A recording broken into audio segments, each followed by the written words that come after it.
بسم الله الرحمن الرحيم. كم تركوا من جنات وعيون وزروع ومقام كريم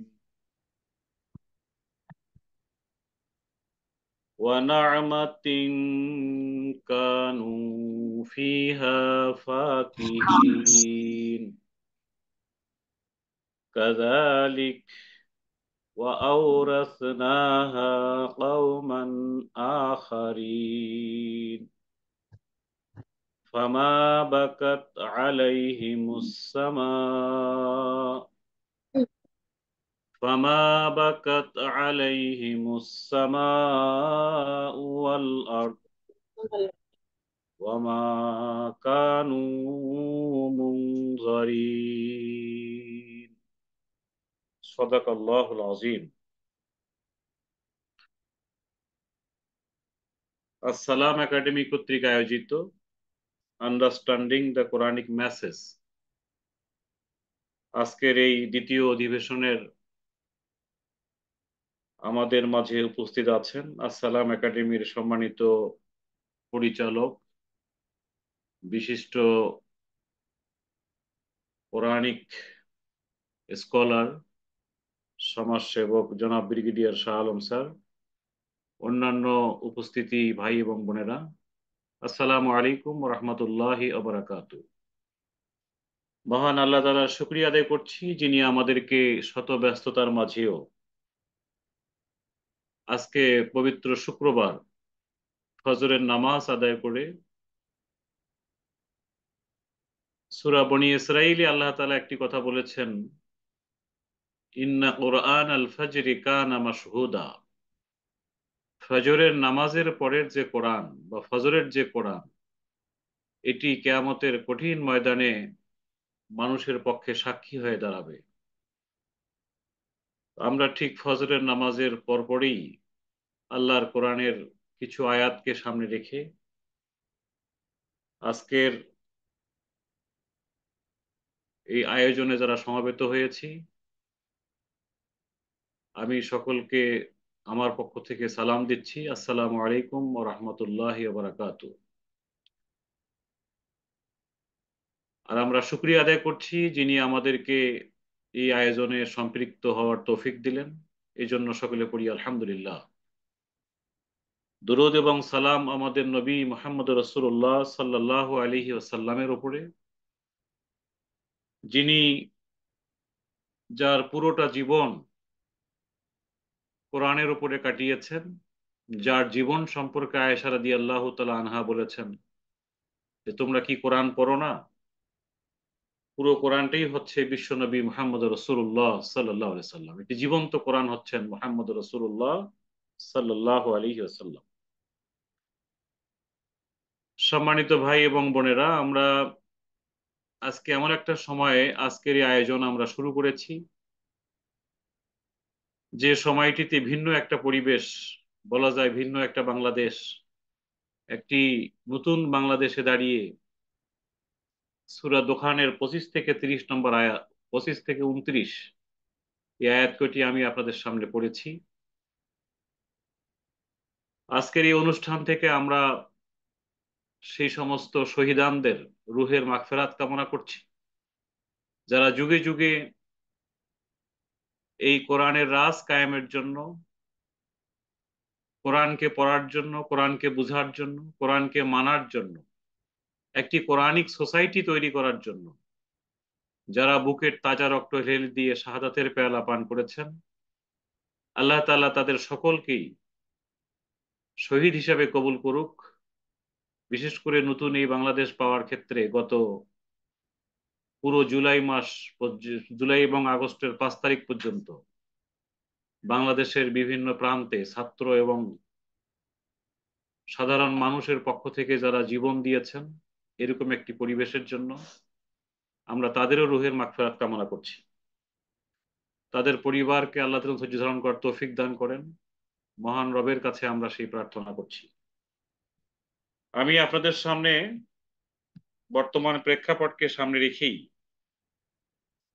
পবিত্র কোরআনের সূরা দোখানের 25 থেকে 29 এই আয়াত কটি তেলাওয়াত করেছি। আয়াত কটিতে যাওয়ার আগে আমি সূরা কামারের 3 নম্বর আয়াতটা একটু আপনাদের দৃষ্টি আকর্ষণ করতে চাই।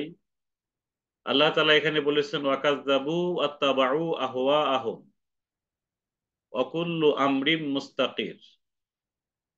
যুগে যুগে বিশ্ব মানবতার জন্য আল্লাহর পক্ষ থেকে যে কোরআন এসেছে, এই কোরআনকে মানুষ ধারণ করার পরিবর্তে, এই কোরআনকে মানুষ মেনে নেওয়ার পরিবর্তে, এই কোরআনের চরিত্রে চরিত্রবান হওয়ার পরিবর্তে যারা এই কোরআনকে মিথ্যা মনে করেছে, কোরআনের সাথে ছল ছাতুরি করেছে, কোরআনের সাথে যারা বেঈমানি করেছে এবং ওয়াত্তাবাউ আহওয়াআহুম নিজের প্রবৃত্তির অনুসরণ করেছে, নিজের মন গড়া, নিজের মস্তিষ্ক প্রসূত চিন্তা ভাবনাকে যারা অনুকরণ করেছে, ওয়া কুল্লু আমরিন মুস্তাকির, আল্লাহ তাআলা বলছেন যে প্রত্যেকটি আন্দোলনেরই একটা শেষ পরিণতি আসে, এর একটা শেষ রেজাল্ট আসে। আর যুগে যুগে স্বৈরাচারদের একটা পতনের রেজাল্টও আসে। এই জন্য এই আয়াতটি আমাদের জন্য খুবই ইম্পর্টেন্ট যে যারা আল্লাহর বিধানকে যুগে যুগে অস্বীকার অমান্য করে তাদের পরিণতি এক সময় ভোগ করতে হয়। এই কথাটা আল্লাহ তাআলা সূরা কামারের 3 নম্বর আয়াতে শেষের দিকে এসে বলেছে। সূরা তওবার 3 নম্বর আয়াতে আল্লাহ তাআলা বলেছেন, ও আলামু, জেনে রাখো, আন্নাকুম গায়রু মুজিজিল্লাহ, তোমরা আল্লাহকে কখনো শক্তিহীন অক্ষম করতে পারবে না। ওয়া আন্নাল্লাহা মুখজিল কাফিরিন, আর আল্লাহ তাআলা তো যারা সত্য অস্বীকারী তাদেরকে অবশ্যই লাঞ্ছিত করেন। আন্নাল্লাহা, নিশ্চয়ই আল্লাহ তাআলা, মুখজিল কাফিরিন, তিনি কাফেরদেরকে লাঞ্ছনা গঞ্জনা, কোরআন অস্বীকারী কোরআন অমান্যকারীদেরকে তিনি লাঞ্ছিত যে করেন, এটা আল্লাহ তাআলার ঘোষণা। তো আজকের এই প্রেক্ষাপটে এসে আমরা কোরআনের আলোকেই যেন আমাদের জীবনটাকে আমরা ঢেলে সাজাতে পারি, কোরআনের চরিত্রে যেন আমরা চরিত্রবান হতে পারি, এজন্য আসসালাম academy understanding the Quranic message এই প্রোগ্রামটি শুরু করেছে। আলাদাভাবে আমাদের গ্রামার প্রোগ্রামটি আছে, আরবি শিখি প্রোগ্রামটা আছে। আমি মনে করি যে আজকে আমরা এই সূরা দোখানের 25 থেকে 29 নম্বর আয়াতে যাওয়ার আগে আমি দুটি আয়াত আপনাদের সামনে নিয়ে আসলাম। সূরা কামারের 3 নম্বর আয়াত, সূরা তওবার 3 নম্বর আয়াত। সূরা কামারের যে নামকরণটি সূরা দোখানের, এটা একটু আমরা জানার চেষ্টা করি। আল্লাহ তাআলা এই সূরার 10 নম্বর আয়াতে বলেছেন, ফারতাকিব ইয়াউমা তাআতিস সামাউ বিদুখানিম মুবিন, বেশ তো সেই দিনের জন্য অপেক্ষা করো যেদিন আসমান পরিষ্কার ধোঁয়া নিয়ে আসবে। সূরা দোখানের 10 নম্বর আয়াতে এই দোখান শব্দটিকে এই সূরাটির নামকরণ করা হয়েছে, যার অর্থ হলো ছেয়ে যাওয়া এবং একটি ধোঁয়া। 11 নম্বর আয়াতে বলছেন যে এই ধোঁয়াটি মানুষকে আচ্ছন্ন করে ফেলবে, ইয়াগশান নাস, মানুষকে আচ্ছন্ন করে ফেলবে। হাজা, এই দোখান, এই ধোঁয়া, আযাবুন আলিম, এবং এটা একটা কঠিন কষ্টদায়ক শাস্তি হবে। এর পরের আয়াতে আল্লাহ তাআলা, আমরা এর পরের যে বিষয়টা জানবো সেটা হলো এই সূরাটি নাজিলের সময়কাল। সূরাটি নাজিলের সময়কালের দিক থেকে আমরা এর আগে যে সূরাগুলো আছে, সূরা যুখরুফ, এই সূরাগুলো সাধারণত মাক্কি যুগে নাজিল হয়েছে। কিন্তু কোন সময় নাজিল হয়েছে? যখন আল্লাহ রাসূল সাল্লাল্লাহু আলাইহি সাল্লামের উপরে অবস্থা আচরণ কঠিন থেকে কঠিনতর হচ্ছিল। কোনোভাবেই রাসূল সাল্লাল্লাহু আলাইহি সাল্লামকে সমাজের মানুষ মেনে নিতে পারছিলেন না। আল্লাহর কোরআন নিয়েই তো বিশ্ববাসীর সামনে মুহাম্মদুর রাসূলুল্লাহ সাল্লাল্লাহু আলাইহি সাল্লাম এসেছিলেন। নাজিলের দিক থেকে আমরা জানি যে আয়াতগুলো দুভাগে বিভক্ত, কিছু সূরা মাক্কি এবং কিছু সূরা মাদানী। সূরা দোখান, এই সূরাটি মাক্কি যুগেই নাজিল হয়েছে। পরিস্থিতিটা যখন ভয়াবহ হয়েছে, পরিস্থিতিটা ভয়াবহ কেন হলো? যে এই কোরআনকে পৃথিবীর সামনে আল্লাহর নবী পেশ করলেন, এটাকে মেনে নিতে বললেন, কিন্তু তৎকালীন সমাজের লোকেরাও আল্লাহর এই কোরআনকে মেনে না নিয়ে আল্লাহর নবীর উপরে আহ কঠিন নির্যাতন, কঠিন আচরণ শুরু করে। এবং মাক্কি যুগের শেষের দিকে এসে তৎকালীন সমাজের রাসূলের প্রতি আচরণটা কঠিন থেকে কঠিনতর হয়।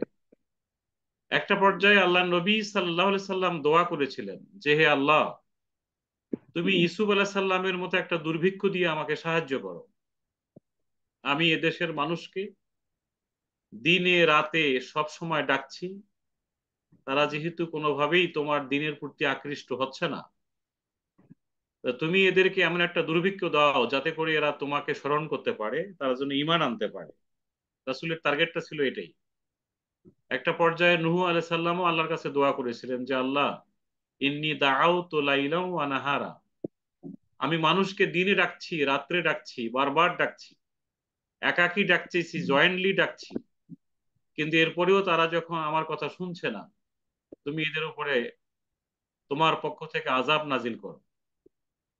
তো এটি আল্লাহর কোরআন, আল্লাহর বিধান পৃথিবীর সামনে উপস্থাপন করার পরে যারা যুগে যুগে এভাবে যারা উপস্থাপন করেছে, তাদের উপরে যখন আচরণ খারাপ থেকে আরো খারাপের দিকে চলে যায়, তখন এরকম একটি অবস্থা আসে। নবী সাল্লাল্লাহু আলাইহি সাল্লামের দোয়ার উদ্দেশ্যটা ছিল যে মানুষ যেন আল্লাহর আযাবকে দেখে ভয় পায় এবং আল্লাহর প্রতি ঈমান আনে। এই সূরাটির বিষয়বস্তু নিয়ে আমরা একটু কথা বলবো। আমরা তো মূলত 5টা আয়াত তেলাওয়াত করেছি, কিন্তু পুরো সূরাটিরই বিষয়বস্তু নিয়ে আমরা একটু কথা বলবো। মূলত এই সূরাটিতে বেশ কয়েকটা বিষয় আলোচনা করা হয়েছে। একটি হলো কোরআন সংক্রান্ত বিষয়, এবং এই কোরআন না মানার কারণে পৃথিবীতে একটি জাতি কথা আল্লাহ তাআলা এই সূরার মধ্যে এনেছেন। বিশেষ করে একটা রাষ্ট্র শক্তির কথা বলেছেন, যেমন ফেরাউন এবং তার কাওমের কথা বলা হয়েছে। আরেকটি বিষয় এখানে এসেছে, সেটা হচ্ছে আখেরাত। আমরা জানি যে মাক্কি যুগের সূরাগুলো সাধারণত তিনটি বিষয়ে আলোচনা হয়ে থাকে। একটি হলো তাওহীদ, একটি হলো রিসালাত, আর একটি হলো আখেরাত। এখানে আখেরাতের কথা বলা আছে, তাওহীদের কথা বলা আছে, আল্লাহর কোরআনের কথাও বলা আছে। আমরা এই কোরআন সংক্রান্ত এখানে কয়েকটি আয়াত এবং কয়েকটি বিষয় এখানে আলোচিত হয়েছে, আমরা একটু সেই দিকে দৃষ্টি আকর্ষণ করছি সকলের। নাম্বার ওয়ান হচ্ছে, এই পৃথিবীর মানুষগুলো সামনে যখন আল্লাহর কোরআনকে পেশ করা হলো, তখন তারা মনে করলো যে এটি এই নবীর রচনা, এটা মোহাম্মদ নিজে তৈরি করেছে, সে জাদুকর, সে তার জাদুর বলে এই বিষয়টা পৃথিবীতে এনেছে। কিন্তু এটা ছিল পৃথিবীর মানুষের মনে করা সবচেয়ে বড় ভুল।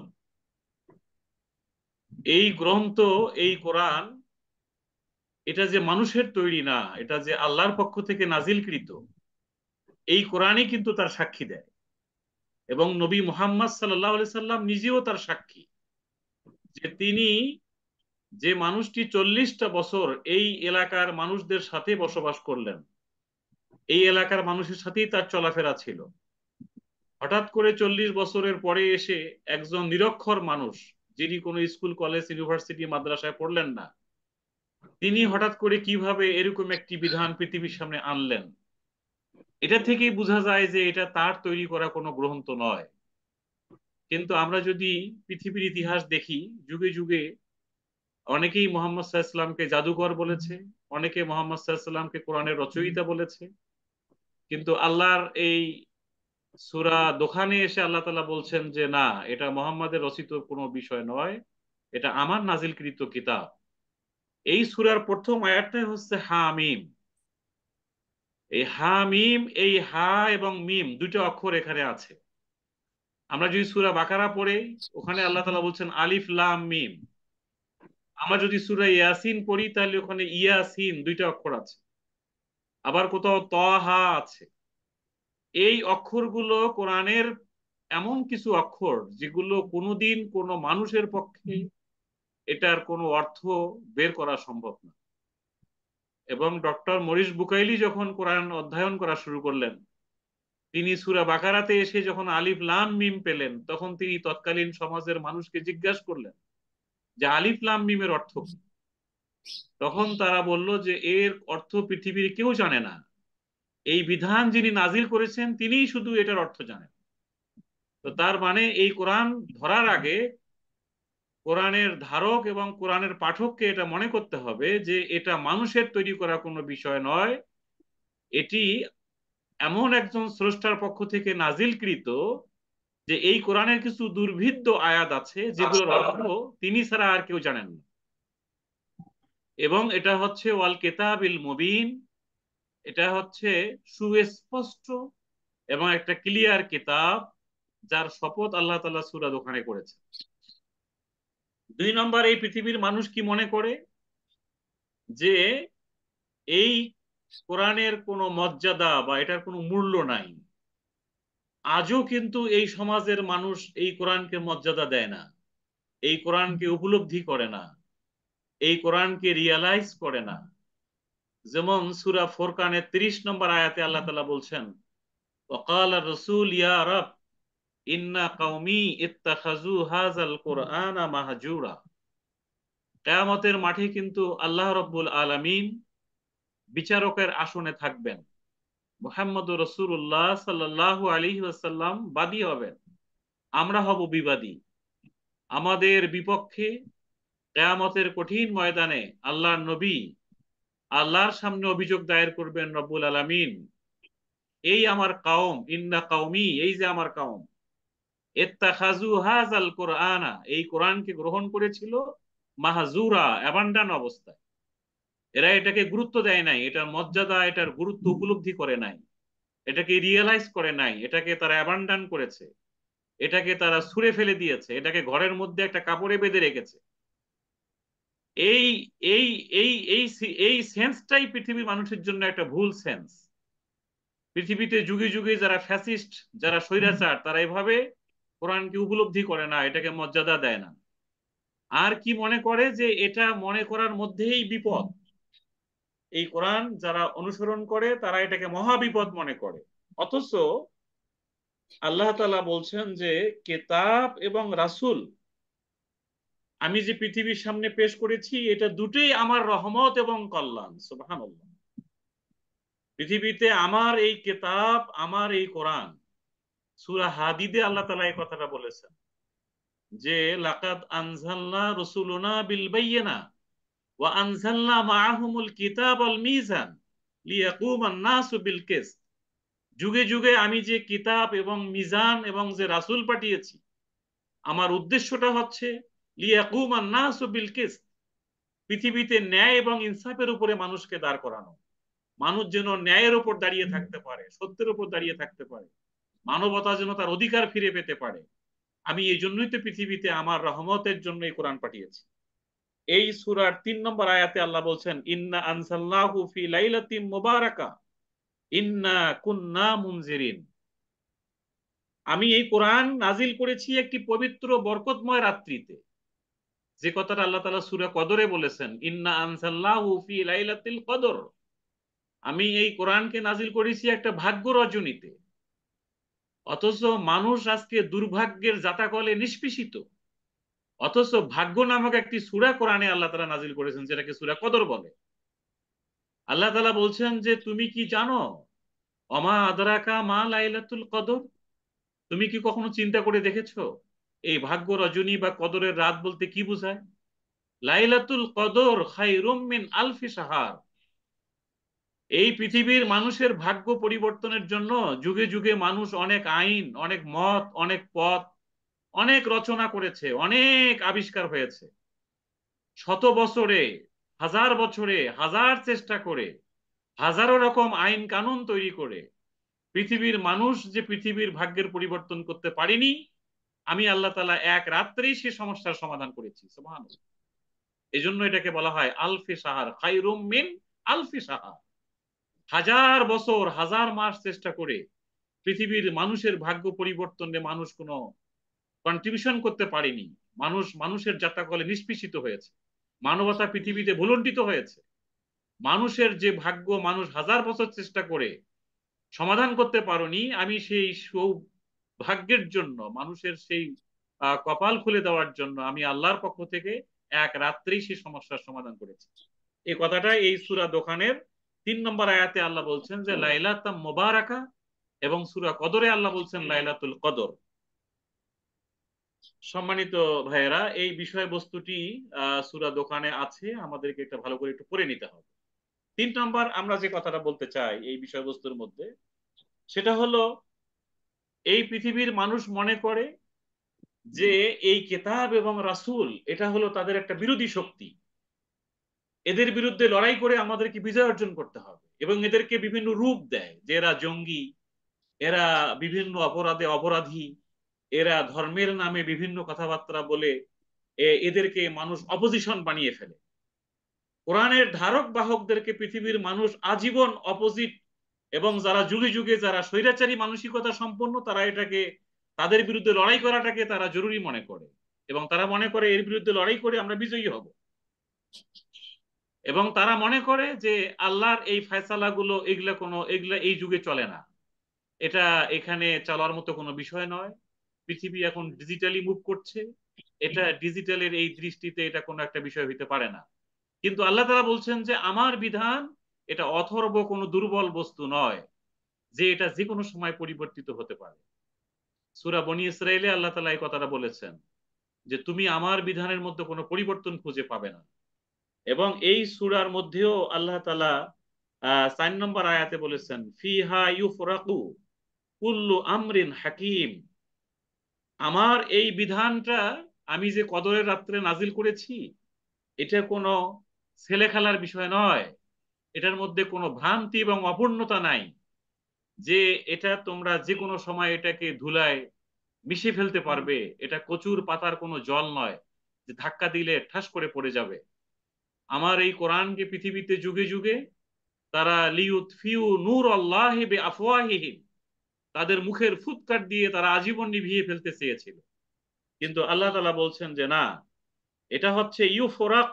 ইউফরাক শব্দের অর্থ স্থায়ী করা, এটা একটা স্থায়ী বিধান। কুল্লু আমরিন হাকিম, এটা একটা বিজ্ঞচিত ফয়সালা। আমরিন হাকিম, এটা একটা বিজ্ঞচিত ফয়সালা। সূরা কদরেও আল্লাহ তাআলা এই কথাটা বলেছেন তানাজ্জালুল মালাইকা ওয়ার রূহ ফিহা বিইজনি রাব্বিহিম মিন কুল্লি আমর। এটা একটা প্রত্যেকটা আমরের ব্যাপারে, নির্দেশের ব্যাপারে, কাজের ব্যাপারে এটা একটা সালাম। পৃথিবীতে সালাম এবং শান্তি, নিরাপত্তা, স্থায়িত্ব বিধান করতে পারে শুধুমাত্র আমার এই কোরআন। এবং আল্লাহ তাআলা আহ, এই সূরার 6 নম্বর আয়াতে বলেছেন রহমাতাম মির রব্বিক, তোমরা যেটাকে তোমার বিরোধী শক্তি মনে করছো, তুমি এই কোরআনকে তোমার বিরুদ্ধে এসেছে বলে তোমরা মনে করতেছো না, এটা হচ্ছে রহমাতাম মির রব্বিক, তোমার রবের পক্ষ থেকে এটা তোমাদের জন্য রহমা, করুণা, তোমাদের জন্য ব্লেসিংস, এটা তোমার রবের কাইন্ডনেস। ইন্নাহু হুয়াস সামিউন আলিম, তোমার রব সবকিছু জানেন, সবকিছু বোঝেন, সবকিছু তিনি নলেজ রাখেন, তিনি আলিম, তিনি হাকিম, তিনি বাসির। এটা কোনো এটা কোনো এটাকে একটা মানে খেলনার বিষয় মনে করার মতো কোনো বিষয় নয়।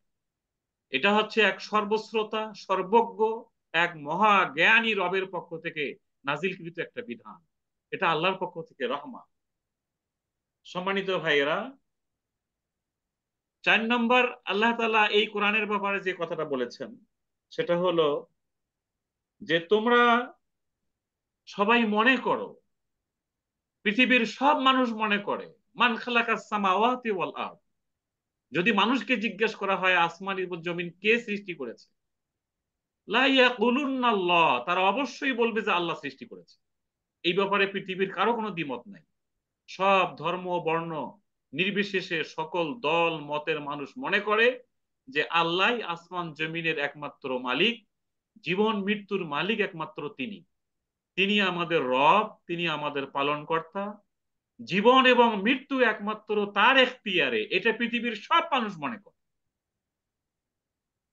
যে জিনিসটা মানুষ আল্লাহকে মনে করে না সেটা হলো আল্লাহ তাআলা শুধু রব না, তিনি আইনদাতা, তিনি ইলাহ, লা ইলাহা ইল্লাল্লাহ। আল্লাহ যে শুধু মানে তিনি যে শুধু রব না, তিনি যে ইলাহ।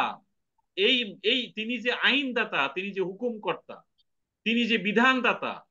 যুগে যুগে এই কোরআনের আল্লাহর বিধানের ধারক বাহকদের সঙ্গে তৎকালীন স্বৈর শাসকদের ইস্যুটা এই জায়গায়, এখানেই তারা মনে করে যে আল্লাহ তাআলার হাতে জীবন মৃত্যু আছে, আল্লাহ তাআলা সবকিছুর মালিক, কিন্তু তিনি আইনদাতা হতে পারবেন, তিনি বিধানদাতা হইতে পারবেন না। তার কোরআন, তার বিধান পৃথিবীর সংবিধান হইতে পারবেন। এটা হলো তৎকালীন সমাজে কোরআনের ধারক বাহকদের সাথে, এটাই হলো এখানে সাংঘর্ষিক বিষয়টা এই জায়গায়।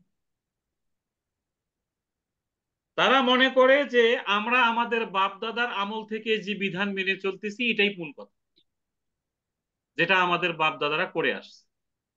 কিন্তু আল্লাহ তাআলা এই বিধান আমাদেরকে এই সূরাতে এসে বলছে যে এইটা তো মনে করার কোনো সুযোগ নাই, পৃথিবীতে কোনো লজিক এটা প্রুভ করে না। সরি, পৃথিবীর কোনো লজিক, পৃথিবীর কোনো যুক্তি এটা প্রুভ করে না যে যিনি জীবন মৃত্যুর মালিক, যিনি আসমান জমিনের মালিক, তিনি আবার আইনদাতা হতে পারবেন না। এটা কি করে সম্ভব? এটা হতে পারে না।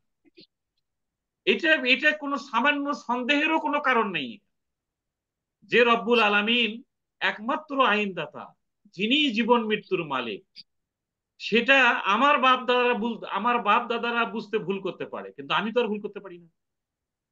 আমার তো কমন সেন্স থাকে, আমার তো কমন সেন্স আছে। যুগে যুগে কারা মিস করলো, কারা ভুল করলো, কারা মানে আকাবিরা কি করলো, এটা তো আমার থিঙ্কিং এর বিষয় না। আমার বিষয়টা হলো আল্লাহর কোরআন কি বলছে। এই বিষয়টা এখানে আমাদেরকে আল্লাহ তাআলা পরিষ্কার করে বলেছেন।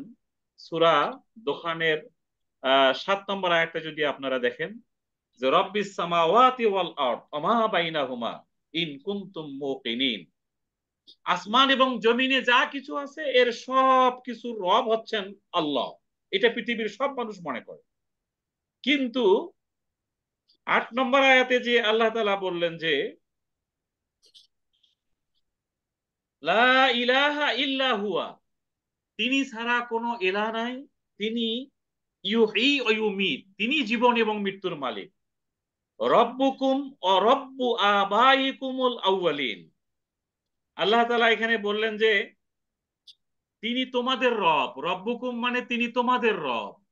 এই রব কুম দুইটাই আল্লাহ তাআলা আমাদেরকে পড়ানো হয়েছে এর আগে। রব্বুকুম তিনি তোমাদের রব, ওয়া রব্বু আবাইকুম এবং তোমাদের যারা পূর্ববর্তী, যে তোমাদের বাপ দাদারা এসেছিল তারও রব হচ্ছেন তিনি। আউয়ালিন যারা পূর্বে এসেছিল তারাও তোমাদের রব। অতএব তিনি যদি আমাদের রব হয়ে থাকেন, তাহলে রুবুবিয়তের দাবিটা কি? রুবুবিয়তের দাবিটা হচ্ছে যে আলহামদুলিল্লাহি রব্বিল আলামিন। আমরা সূরা ফাতিহাতে শিখেছি যে আমরা প্রশংসা করব কার? যিনি আলামিনের রব। তো তিনি যদি আমার বাপদাদার রব হন, আলামিনের রব হন, আসমান জমিনের মালিক হন, তাহলে সেই রবের কাছেই তো সূরা ফাতিহাতে আমরা বলছি ইহদিনাস সিরাতাল মুস্তাকিম। রব্বুল আলামিন, আপনি তো আমাদের রব, আপনি তো রহমান এবং রহিম, আপনি তো মালিক ইয়াউমিদ্দিন। আপনার যেহেতু এই কোয়ালিটি আছে, আপনার যেহেতু এই গুণ আছে, এখানে সূরা দোহানে আল্লাহ তাআলা বললেন যে তিনি সামিউন, তিনি আলিমুন, তিনি বাসিরুন। দেখেন একটা গুরুত্বপূর্ণ শব্দ, কিন্তু পৃথিবীতে কারো পক্ষে সামিউন হওয়া সম্ভব না। পৃথিবীর সবকিছু সবাই শুনতে পারবে এরকম কোন সত্তা পৃথিবীতে নাই। এবং পৃথিবীতে সবাই, একজন ব্যক্তি সব কিছু দেখতে পারে এরকম কোন সত্তা পৃথিবীতে নাই। পৃথিবীর সবার সব চাহিদা পূরণ করতে পারে এরকম কোন সত্তা পৃথিবীতে নাই। তাহলে সবকিছু দেখতে পায়, সবকিছু শুনতে পায়, এবং তিনি সকল বিষয়ে জ্ঞানী, বিজ্ঞ, এরকম সত্তা পৃথিবীতে নাই। সকল বিষয়ে নলেজ রাখেন। আমাদের এক একটা মন্ত্রণালয় এক একজন ব্যক্তিকে দিয়ে পরিচালনা করতে হয়, কিন্তু সব মন্ত্রণালয়ের সম্পর্কে একজনই জ্ঞান রাখেন এরকম শক্তি পৃথিবীতে নেই। এই কোয়ালিটি শুধুমাত্র একজনেরই আছেন, তিনি হচ্ছেন রব্বুল আলামিন, তিনি আল্লাহ সুবহানাহু ওয়া তাআলা। তাহলে তিনি যেহেতু সবকিছু শোনেন, তিনি সবকিছু জানেন, তিনি আলিম, তিনি বাসির, তিনি সামিউন, তিনি সব শুনতে পান, বুঝতে পারেন, সকল বিষয়ে যেহেতু তার জ্ঞান আছে, অতএব ইহদিনা, হে রব্বুল আলামিন আমাদেরকে রাস্তা দেখায় দেন। কিসের রাস্তা? সিরাতাল মুস্তাকিম, একটি সহজ সুন্দর একটি পথ, যেটাকে আমরা হেদায়েতের পথ বলছি, যেটাকে নিয়ামতের পথ বলছি। এই নিয়ামতের পথ দেখানোটাই রুবুবিয়তের দাবি, যে এটা এই পথ দেখানোর দায়িত্ব মানুষকে এই সত্যের রাজপথ, হেদায়েতের রাজপথ, সকল যুগের সকল মানুষের সেরা পথ, এটা দেখানোর পথ একটাই, তিনি হচ্ছে আল্লাহর কোরআন এবং আল্লাহ রাব্বুল আলামিন, এবং এটাই হচ্ছে ইসলাম। রুবুবিয়তের এই দাবিটা আমাদেরকে এই সূরাতে আল্লাহ তাআলা আলোচনা করেছেন, আমরা পড়ে নিলে বুঝতে পারবো। এরপরে যে বিষয়টি আলোচনা করা হয়েছে, যেটা আমরা শুরুতে বলেছিলাম, যে আল্লাহ তাআলার কাছে রাসূল সাল্লাল্লাহু আলাইহি ওয়াসাল্লাম তৎকালীন সমাজের মানুষকে এই কোরআনের দাওয়াত দিতে, যে মানুষ যখন এটা কিছুতেই মেনে নিতে চাচ্ছিলেন না, তখন আল্লাহ তাআলার রাসূল সাল্লাল্লাহু আলাইহি সাল্লাম আল্লাহর কাছে দোয়া করেছিলেন, রব্বুল আলামিন তুমি কিছু দুর্ভিক্ষ দাও ইউসুফ আলাইহিস সালামের মতো, যাতে করে এই সমাজের মানুষগুলো তোমার প্রতি ঈমান আনে। কিন্তু যখন তাদের প্রতি এই দুর্ভিক্ষ আসলো, তখন তৎকালীন সমাজরা বলল, এই সূরার 16 নম্বর আয়াতটা যদি আপনারা দেখেন, এখানে বলা আছে রব্বানা রব্বানাকশিফ আন্নাল আযাবা ইন্না মুমিনুন, রব্বুল আলামিন তুমি আমাদের পক্ষ থেকে, আমাদের কাছ থেকে আযাবকে সরায় নাও, আমরা ঈমান আনবো। কিন্তু আল্লাহ তাআলা বলছেন যে আমার একটা দুর্ভিক্ষ বা আমার একটা আহ মুজেজা বা আমার পক্ষ থেকে একটা আয়াত গেলেই যে পৃথিবীর সব মানুষ মেনে নেবে, বিষয়টা এরকম না। যুগে যুগে যারা জেদ ধরে থাকে, তারা এরকম ভাব দেখায় যে এইটা চলে গেলে আমি তখন মেনে নেব। বিপদে পড়লে মানুষ তখন আল্লাহকে ডাকা শুরু করে। কিন্তু আল্লাহ বলছেন বিপদ কেটে গেলে কে কতটুকু আল্লাহর দিনের উপরে থাকে, এটা আমি দেখতে চাই। আল্লাহ তাআলা বলছেন আম হাসিবতুম আন তুতরাকু, তোমরা কি মনে করেছো যে আমি তোমাদেরকে ছেড়ে দেব? সূরা তওবার 16 নম্বর আয়াত। আম তুতরাকু, তোমরা কি মনে করো যে আমি তোমাদেরকে ছেড়ে দেব?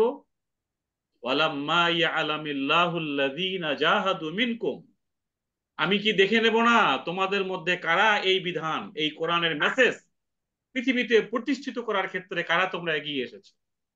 আমি কি এটা দেখবো না?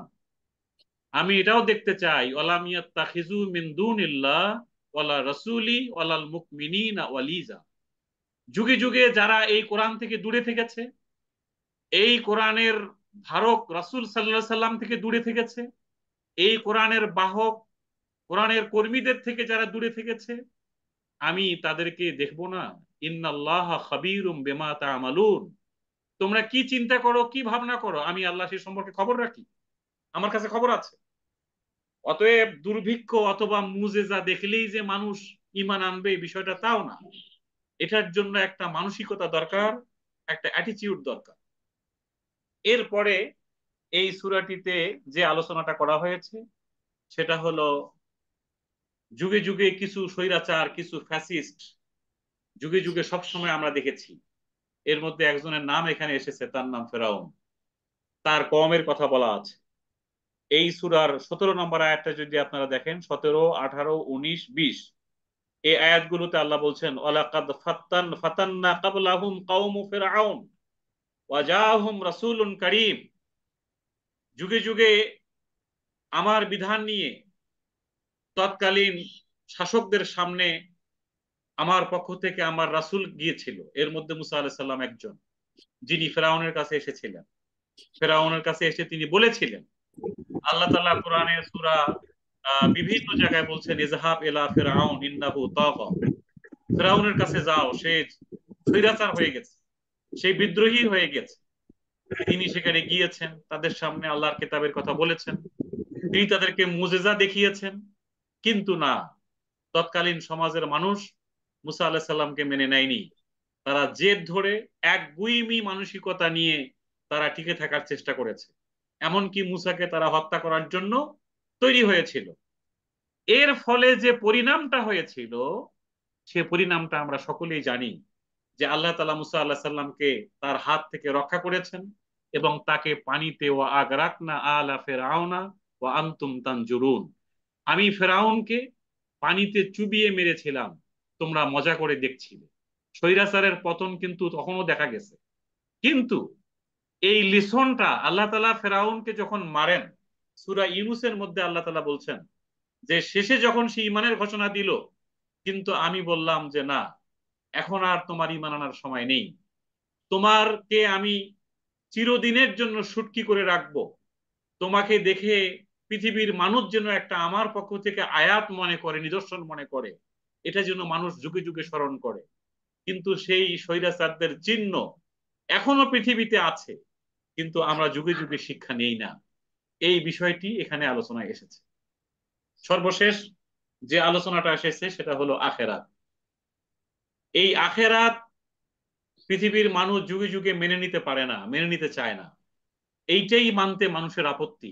মানুষ মনে করে যে আমাদের এই দুনিয়ার জীবনটাই একমাত্র জীবন, আবার আমাদেরকে আরেকটা জীবনে ফিরে যেতে হবে, এটা মানুষ মনে করতে চায় না। তারা মনে করে যে আমাদের বাপ দাদারা তো মারা গেছে, কই কেউ তো ফিরে আসে নাই, কেউ তো ফিরে আসলো না, তাহলে আখেরাত হবে আমরা এটা বুঝবো কেমনে?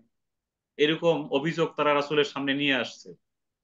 আল্লাহ তাআলা এই সূরার মধ্যে বলেছেন, এই সূরার 34, 35, 36, 38 নম্বর আয়াত পর্যন্ত এই আখেরাতের কথা আলোচনা আছে, আপনারা পড়ে নেবেন।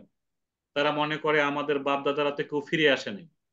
তো আল্লাহ তাআলা বলছেন, তোমাদের প্রত্যেকটি প্রশ্নের জবাবে প্রত্যেকজনের বাপ দাদাকে আমাকে ফিরিয়ে আনতে হবে। আমি এমন এক সময় তোমাদের সমস্ত বাপ দাদাকে ফিরিয়ে এনে এক ময়দানে হাসর নাসর করব। সেটাকেই কিয়ামতের মাঠ বলে, এটাকে আখেরাত বলে। সেদিন তুমি দেখতে পারবে কারা আখেরাতে জান্নাতে যাচ্ছে এবং কারা জাহান্নামে যাচ্ছে। এই আখেরাত অস্বীকার করার কারণেই পৃথিবীতে অনৈতিকতা, পৃথিবীতে দুর্নীতি, সন্ত্রাস এবং স্বৈরাচারদের ব্যাপক প্রসার ঘটে। এই আখেরাত নামক চেতনাটা যখন মানুষের জীবন থেকে হারিয়ে যায়, তখনই মানুষ স্বৈরাচারী মানসিকতা শুরু করে। বিশ্ব ব্যবস্থাপনাটা তখন ভেঙে চুরে চুরমার করে ফেলে, তখন তারা সীমা লঙ্ঘন করে ফেলে। কিন্তু আল্লাহ তাআলা বলছেন যে যুগে যুগে প্রত্যেকটি মানুষের সামনে আখেরাতের চেতনা, আখেরাতের আকীদা, আখেরাতের বিশ্বাস পৃথিবীর মানুষকে লালন করতে হবে, যে আমার এই জীবনই শেষ জীবন নয়, আমাকে আরেকটি জীবনে ফিরে যেতে হবে। সেই জীবনটাই হচ্ছে আখেরাত।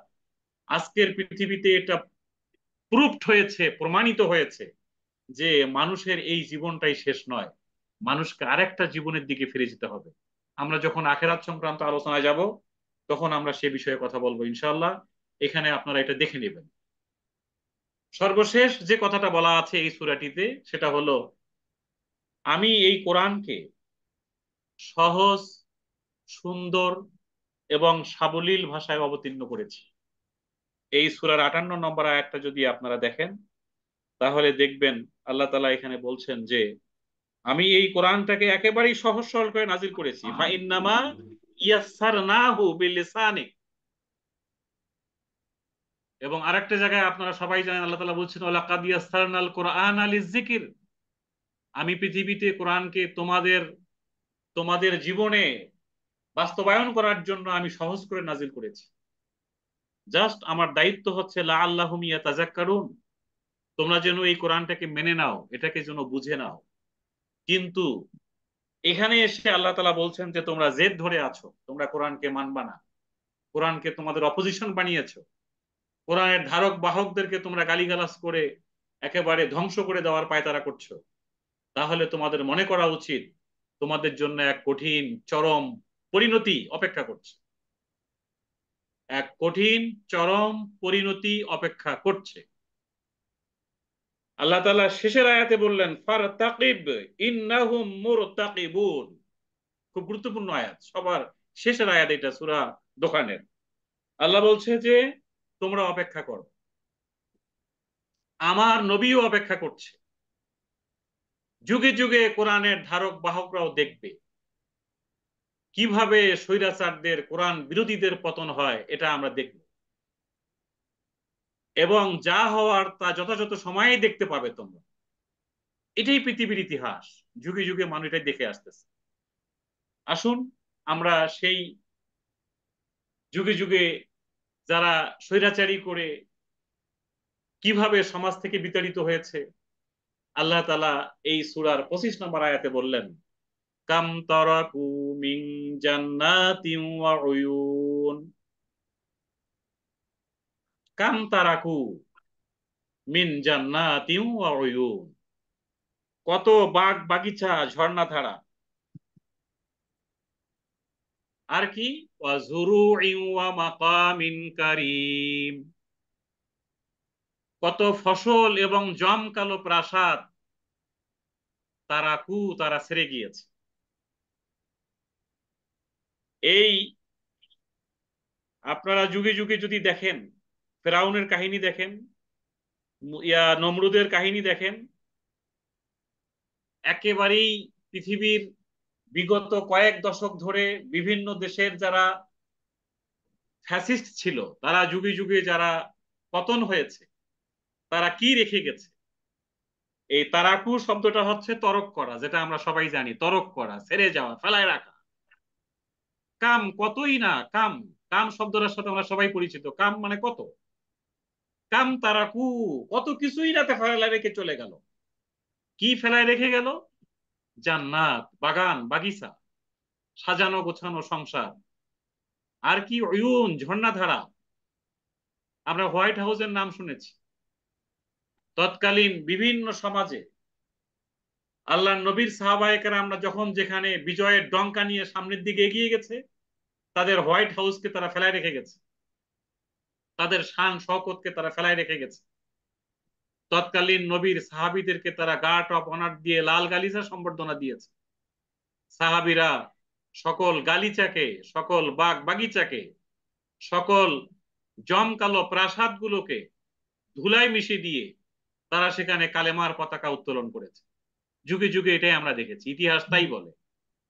তাহলে যুগে যুগে যারা কোরআনের বিধান থেকে দূরে সরে গিয়েছে, তাদের মধ্যে একটা শক্তির নাম এখানে আল্লাহ তাআলা এনেছেন, ফেরাউনের কথা, যে সেও তার সাঙ্গপাঙ্গ নিয়ে কিভাবে সবকিছু ফেলায় রেখে চলে গেল, কিভাবে সাগরের পানিতে ডুবে চুবানি খেয়ে দুনিয়া থেকে চলে গেল, কত বাগ বাগিচা ঝর্ণাধারা তারা ফেলায় রেখে গেল। আর কি করলো? ওয়া জুরুইন, জুরুইন শব্দটা হচ্ছে শস্য ক্ষেত। তাদের গণভবনে শস্য ক্ষেতও পাওয়া যায়, এবং তাদের বঙ্গভবনে, তাদের প্যালেস গুলোতে, তাদের বিভিন্ন হোয়াইট হাউস গুলোতে কিন্তু বিভিন্ন শস্য ক্ষেত, বিভিন্ন ধরনের বিছানা, খাট, সোফা, পশু পাখি, গৃহপালিত জন্তু, রান্না করা খাবার, সব কিছু ফেলায় রেখে, মাকামিন কারিম, মাকামিন কারিম শব্দের অর্থ হচ্ছে জমকালো প্রাসাদ, প্যালেস, যেটাকে আমরা বর্তমান যুগে আমরা প্যালেস বলছি, যেটাকে বলা হইতেছে যে একটা নোবেল প্যালেস।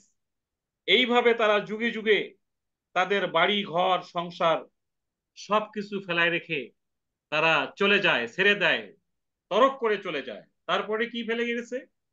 ওয়া না'মাতিন কানু ফিহা ফাকিহিন, কত ভোগের উপকরণ, কত শরাব, কত বড় সুইমিং পুল, খেলাধুলার উপকরণ, সেখানে তাদের কত আমোদ ফুর্তির জায়গা। ওয়া না'মা, নিয়ামত, নিয়ামত, নিয়ামত, হ্যাঁ, কত আমোদ, এনজয় করার মতো কত জিনিস সেখানে পড়ে আছে। কিভাবে তারা সমাজটাকে একেবারে পুতিগন্ধময়, একেবারে পচা একটা সমাজে পরিণত করেছে, যেখানে তাদের বড় বড় ক্লাবগুলো, বড় বড় শরাবখানাগুলো তারা ফেলায় রেখে তারা চলে গেল, অথচ সেখানে তারা কত আমোদ ফুর্তি করেছে, কত এনজয় করেছে। তাদের রক্ষীরা, তাদের সাঙ্গপাঙ্গরা কিভাবে সারা দুনিয়াতে একটা ম্যাসাকার করে ফেলেছে, এই কথাটাই এখানে বলা হয়েছে, ওয়াজুরুইন ওয়া মাকামিন কারিম, জমকালো প্রাসাদ, কত বড় ক্লাব ফেলায় রেখে তারা চলে গেল। আমরা একেবারে এই আয়াতগুলোকে সামনে রেখে, বর্তমান প্রেক্ষাপটকে সামনে রাখিলেই দেখবেন যে কি কি ফেলায় রেখে তারা চলে গেছে।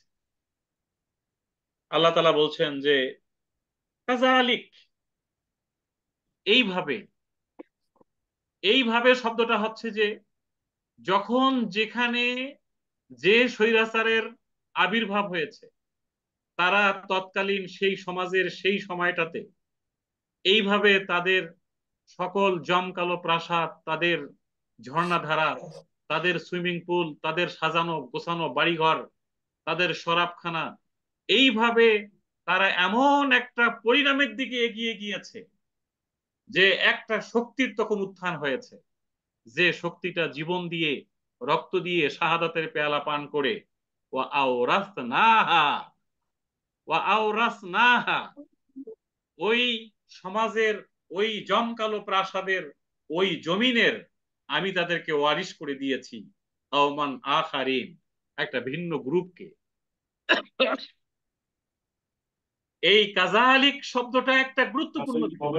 এই যুগে যুগে স্বৈরাচারেরা, যুগে যুগে কোরআনের বিরোধীরা, যুগে যুগে আল্লাহর বিধান অস্বীকারীরা তাদের আল্লাহর বিধানের বিপরীত দিকে চলাফেরার কারণে তারা যে পরিবেশটা তৈরি করে ফেলেছিল, যাতে করে মানুষ বিদ্রোহী হয়ে উঠেছিল এবং মানুষ সেখানে রক্ত দিয়ে, জীবন দিয়ে তারা সেখানে সেই সমাজের, সেই দেশের, সেই জমিনের তারা ওয়ারিশ হিসাবে তারা আত্মপ্রকাশ হয়। আল্লাহ বলছে ওয়া আওরাসনাহা কওমান আখারিন, আমি একটি ভিন্ন শক্তিকে আমি সেখানে তাদের ওয়ারিশ বানাই দিলাম। এই কথাটা সূরা তওবাতে আল্লাহ তাআলা বলছেন, ইল্লা তানফিরু, তোমরা যদি বের না হও, তোমরা যদি এই কোরআন পৃথিবীর বুকে প্রতিষ্ঠিত করার আন্দোলনে নিজেকে নিয়োজিত না করো, ইউআযযিবকুম আযাবান আলীমা, তোমাদেরকে আমি কঠিন যন্ত্রণাদায়ক শাস্তিতে নিক্ষেপ করব, এবং আমি এমন একটা শক্তিকে তোমাদের সামনে দাঁড় করাবো যাতে তোমরা কোনো ক্ষতি করতে পারবে না। ওয়াইয়াস্তাবদাল কওমান গায়রুহু ওয়ালা তাদুররুহু শাইয়্যা, এই কথাটাই আল্লাহ তাআলা এখানে বলছেন যে ওয়া আওরাসনাহা কওমান আখারিন, যুগে যুগে যারা আল্লাহর বিধান থেকে দূরে সরে গিয়েছে তাদের বিপরীতে আল্লাহ তাআলা সেখানে একটা শক্তির আবির্ভাব করেন, এবং সেই শক্তিটি এভাবে উত্তরাধিকার হিসাবে চলে আসে, যেটাকে আমরা ওয়ারিশ বলছি। ওয়া আওরাসনাহা, সেই জমিনের আমি তাদেরকে ওয়ারিশ বানিয়ে দিই। এখানে ফেরাউনের ধ্বংসের পরে মিশরের উত্তরাধিকার আল্লাহ তাআলা যাদেরকে দিয়েছিলেন তাদের কথা আছে এখানে। নমরুদের বিশাল সাম্রাজ্যকে ধ্বংস করে আল্লাহ তাআলা যাদের হাতে ক্ষমতা দিয়েছিলেন তাদের কথা বলা আছে এখানে। যুগে যুগে যারাই পৃথিবীর বিভিন্ন প্রেক্ষাপটে এসে আল্লাহর বিধানকে অস্বীকার করে স্বৈরাচারী মানসিকতা ধারণ করেছিল, তাদেরকে বিতাড়িত করে আল্লাহ যাদেরকে ক্ষমতায় বসান তাদের কথা এখানে বলা হচ্ছে। সূরা আশ-শূরার 24 নম্বর আয়াতে আপনারা দেখতে পারেন, ওয়াইয়ামহুল্লাহুল বাতিলা ওয়া ইউহিক্কুল হাক্কা বিকালিমাতিহি ইন্নাহু আলিমুম বিযাতিস সুদূর, তিনি বাতিলকে নিশ্চিহ্ন করে দেন, নিজের আদেশে সত্যকে প্রমাণ করে দেখান, তিনি মনের গোপন বিষয়গুলো জানেন। এই সূরা আশ-শূরার 24 নম্বর আয়াতটাকে আমরা এই আয়াতের সাথে মিলাই নিতে পারি। এরপরে আল্লাহ তাআলা বলছেন যে এটা আল্লাহর নির্ধারিত একটা বিষয়, আল্লাহ তাআলা কাউকে স্থায়ীভাবে কোনো কিছু দান করেন না, এটা মানুষের মনে করা উচিত। পৃথিবীর যুগে যুগে যারা নিজে নিজে বিভিন্ন এলাকায় বিভিন্ন আহ দায়িত্বে পালন করতে যে যারা এরকম দুর্নীতি, স্বৈরাচার মানসিকতা, এটা যারা মনে করে যে আজীবন আমি এই ক্ষমতায় থাকবো, আমরা দেখতে পাচ্ছি একটা প্রতিষ্ঠানের বছরের পর বছর এমডি চেয়ারম্যান হয়ে দায়িত্ব নিয়ে চুপ করে বসে আছে। আল্লাহ বলছে এই স্থায়িত্ব আমি দান করি না কাউকে, এটা আমার বিধান নয় যে আমি কাউকে একটা জায়গায় আজীবন তাকে আমি ক্ষমতায় বসায় রাখবো। ন্যায় এবং সত্যকে ন্যায় এবং সত্য হিসাবেই আমি প্রমাণ করে দেখাবো, মিথ্যা এবং অপবাদের পরোয়া করা যাবে না, এই কথাটা এখানে বলা আছে। এমন এক সময় আসবে যখন মিথ্যা ধূলিকণার মতো উড়ে যাবে, এটাই আল্লাহর বিধানের স্পষ্ট কথা। সত্য এবং ন্যায় পৃথিবীর সামনে স্পষ্ট হয়ে যাবে। এটাও আহ আল্লাহ তাআলা এখানে যারা মিথ্যার প্রচারণা করে তাদের কথাও এখানে বলা আছে। আমরা যদি গত আমাদের দেশের 15 বছরের ইতিহাস দেখি তাও দেখতে পারবো যে ক্ষমতা কোনোদিন স্থায়িত্ব হয় না, এবং যারা বিভিন্ন জায়গায় বিভিন্ন পজিশনে থেকে নিজেকে অনেক বড় কিছু ভাবেন তাদের স্থায়িত্বটা যে চিরদিন হয় না, এই কথাটা আল্লাহ তাআলা এখানে বলছেন যে ওয়া কাযালিক, একটা পর্যায়ে এসে ওয়া আওরাসনাহা, আমি তাদের এই পজিশনকে ধ্বংস করে দিয়ে কাওমান আখারিন, ভিন্ন একটা গ্রুপকে, ভিন্ন একটা জাতিকে আমি এখানে বসাই দেই। এটাই আল্লাহর সুন্নাহ। 29 নম্বর আয়াতে এসে আল্লাহ তাআলা বললেন ফামা বাকাত। খুব গুরুত্বপূর্ণ একটা বিষয়। আপনারা বাকাত শব্দটা একটু দেখে নেবেন, এর অর্থ হচ্ছে কাদা। বাকাত বাকিউন শব্দ থেকে আসছে, যার অর্থ হচ্ছে হাদিসে আল্লাহ নবী বলছেন বেশি করে কাঁদো, কম করে হাসো। এই কাদা শব্দটা বাকিউন শব্দ থেকে এসেছে, যার অর্থ হচ্ছে কাদা। ফামা বাকাত, ফা অতঃপর, এই 16 বছর পর, 15 বছর পর, 10 বছর পর, 9 বছর পর, ইতিহাসের পালা বদলে মাটা হচ্ছে মায়ে নফি। না, ফামা বাকাত, দীর্ঘ 15 বছর ক্ষমতায় থাকলেন, 9 বছর ক্ষমতায় থাকলেন। ইতিহাসের ফেরাউন কত বছর ক্ষমতায় ছিল, নিজেকে রব ঘোষণা করেছিল। সেই ফেরাউনের মৃত্যুতে হামা বাকাত, কেউ কাঁদে নাই।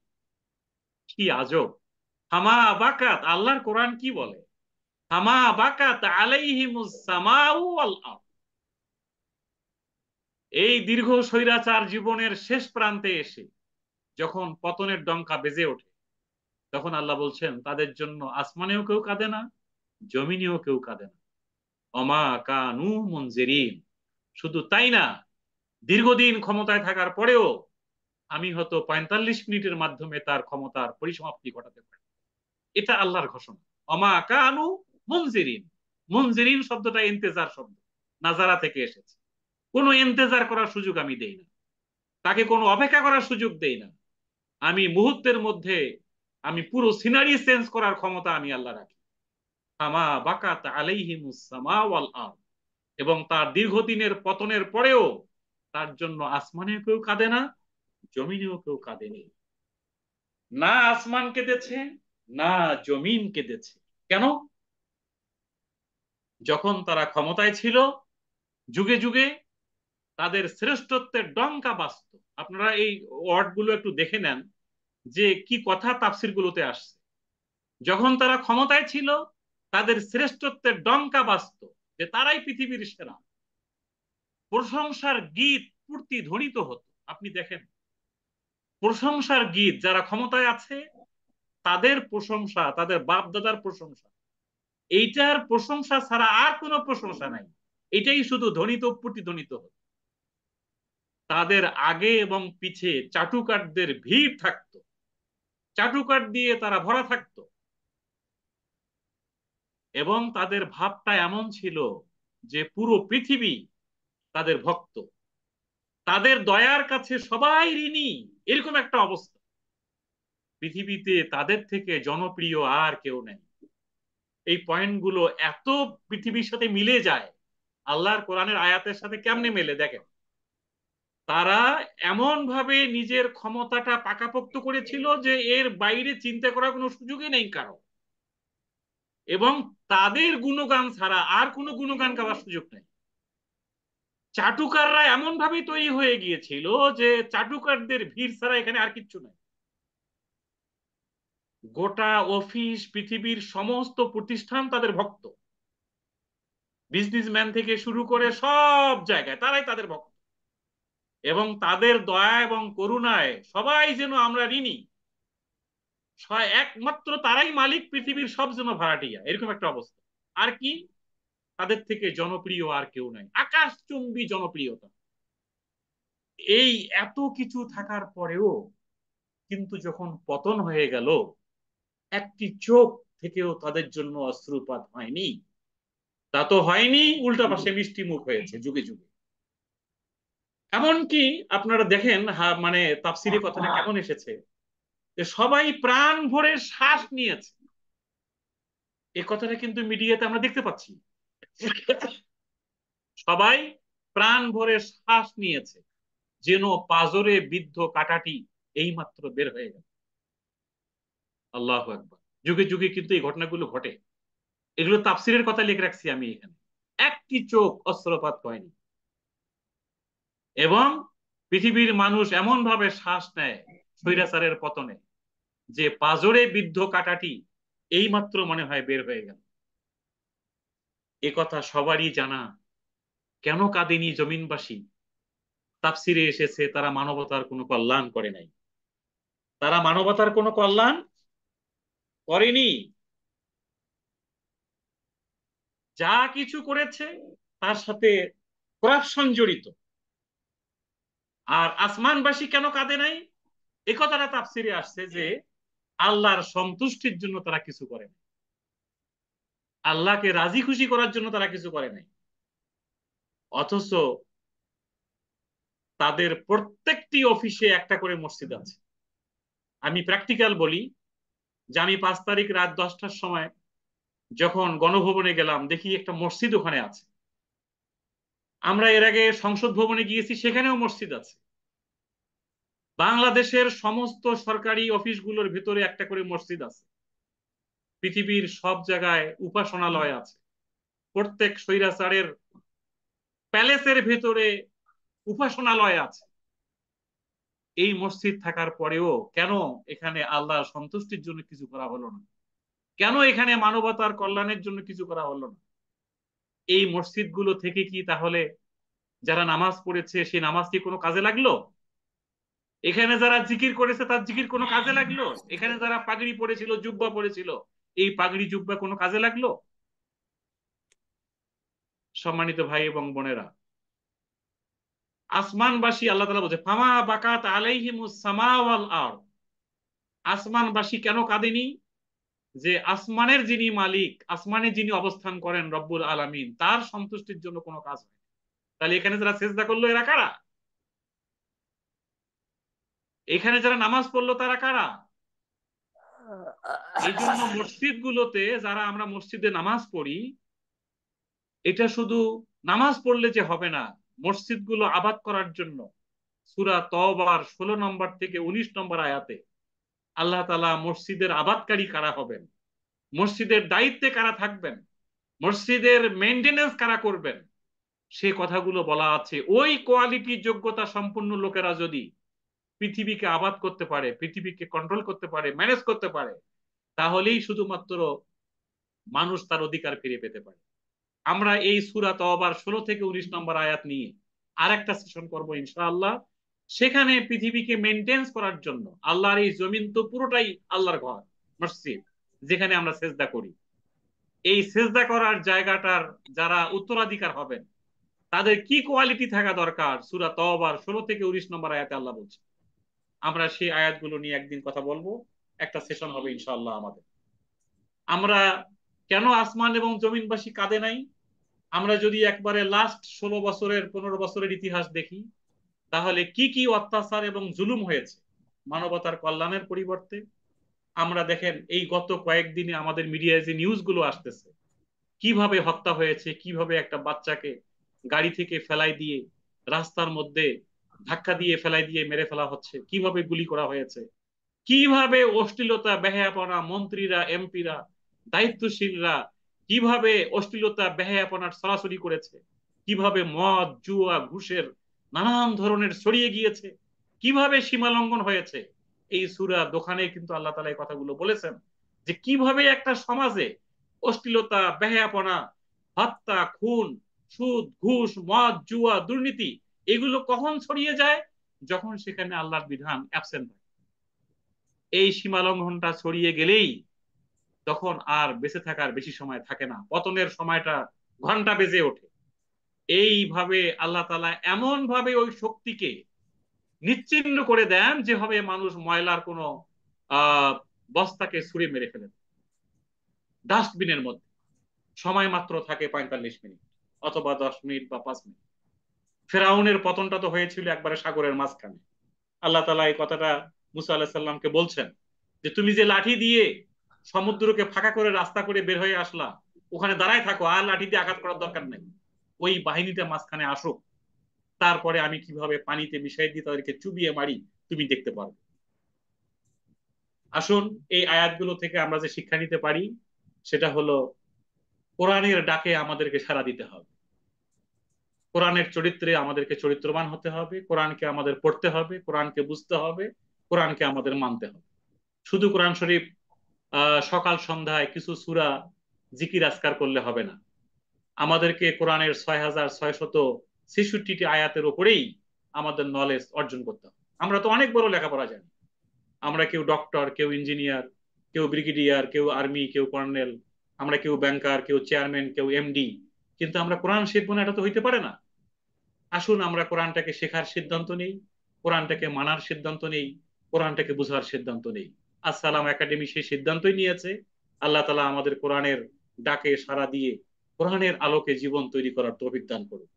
2 নম্বর ইতিহাসটা আমরা যেটা পাই, মানব ইতিহাসের সকল ব্যবধান দূর করেছে ইসলাম। আজকে যে বৈষম্য নিয়ে আন্দোলন হচ্ছে, এই বৈষম্যের সকল ব্যবধান দূর করেছে ইসলাম। আমরা এটার উপরে একটা সেশন করব। সূরা নাহলের যে আয়াতটা প্রত্যেক জুমার সানি খুতবায় পড়া হয়, ইন্নাল্লাহা ইয়ামুরু বিল আদল ওয়াল ইহসান ওয়া ইতাইজিল কুরবা ওয়া ইয়ানহা আনিল ফাহশাই ওয়াল মুনকার ওয়াল বাগি ইয়াইজুকুম লাআল্লাকুম তাযাক্কারুন। এই আয়াত যখন পড়া হয়, বাংলাদেশের মুসল্লিরা মনে করে খুতবা শেষ, এবার দাঁড়ায় যান। কিন্তু এই আয়াতের মধ্যে কি বলা আছে, এটা কোনো আলেমের, কোনো খতিবের মুখ থেকে আজ পর্যন্ত আমি শুনি নাই। পৃথিবীর মানুষের সকল অধিকারকে নিশ্চিত করার অধিকারের কথা এখানে বলা আছে, সকল বৈষম্যের বিরুদ্ধে কথা এখানে বলা আছে। আমরা এই আয়াতটা নিয়ে আর একটা সেশন করবো ইনশাআল্লাহ। অতীত ইতিহাস থেকে শিক্ষা নিতে হবে আমাদের। এখানে ফেরাউনের কথা বলা আছে। এই ফেরাউন থেকে শুরু করে বিগত কয়েক দশকে আমরা যদি পাকিস্তানের দিকে তাকাই, ফিলিপিনের দিকে তাকাই, শ্রীলঙ্কার দিকে তাকাই, বাংলাদেশের দিকে তাকাই, আমাদের পৃথিবীর বিভিন্ন দেশে যুগে যুগে যারা স্বৈরাচার হয়েছে তাদের কাছ থেকে আমাদের শিক্ষা নিতে হবে। আলী রাদিয়াল্লাহু তাআলা আনহু বলেন, যুগে যুগে মানুষ মানুষকে পতন হইতে দেখে কিন্তু শিক্ষা নিতে চায় না। আমাদের শিক্ষা নিতে হবে। আমাদের একটা কথা মনে করা উচিত, কোরআনের যারা ধারক হবেন, বাহক হবেন, তারা কখনো লজ্জিত হয় না, তারা কখনো পালিয়ে যায় না, তারা কখনো পরাজিত হয় না। এটাই আল্লাহর ঘোষণা। আল্লাহ তাআলা সেই জাতির ভাগ্য কখনোই পরিবর্তন করেন না যে জাতি নিজের চরিত্র বদলায় না। সূরা রদের 11 নম্বর আয়াত। আল্লাহ তাআলা আমাদের সকলকে এই আজকে যে আমরা সূরা দোকানের 25 থেকে 29 আয়াতগুলো, পাশাপাশি পুরো সূরাটির বিষয়বস্তু নিয়ে আমরা কথা বলেছি, এর আলোকে আল্লাহ তাআলা আমাদের সকলের জীবন গঠন করার, এর আলোকে আমাদের জীবনকে ঢেলে সাজাবার তৌফিক দান করুক। আমা তৌফিক ইল্লা বিল্লাহ। আসসালামু আলাইকুম ওয়া রাহমাতুল্লাহি ওয়া বারাকাতুহু। ওয়ালাইকুম আসসালাম ওয়া রাহমাতুল্লাহ। জাযাকাল্লাহ খায়রান আলতাফ ভাই, দীর্ঘ বক্তব্যের জন্য। আমরা আলহামদুলিল্লাহ, আমরা যেন এই রিসেন্ট ফেনোমেনা থেকে আমরা কোরআনে শুনেই আসতেছিলাম, দেখেই আসতেছিলাম, আল্লাহ অহংকারীদের পছন্দ করেন না, আল্লাহ জালিমদের পছন্দ করেন না। আমাদের জীবদ্দশায় আমাদের চোখের সামনে এরকম ঘটনা ঘটবে এটা আমাদের কল্পনায় ছিল না। এই ঘটনার প্রেক্ষিতে আল্লাহ আমাদের ইমানি শক্তি আরো বৃদ্ধি করুক। এই বলে আজকের জন্য আমরা শেষ করছি, যদি আপনাদের কোনো বক্তব্য না থাকে।